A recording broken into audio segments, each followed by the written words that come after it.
Ayan, ilagay natin ang salted fish. O, diba? May ulam ka na, guys. May kinasinaing ka pa, guys. Oh, ganun. Lagyan natin ng luya yan, ha?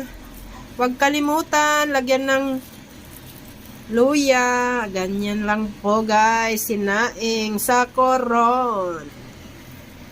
Ating takpan. Oh, takpan, guys. Wait natin habang mga 10 minutes siya. At ito na nga.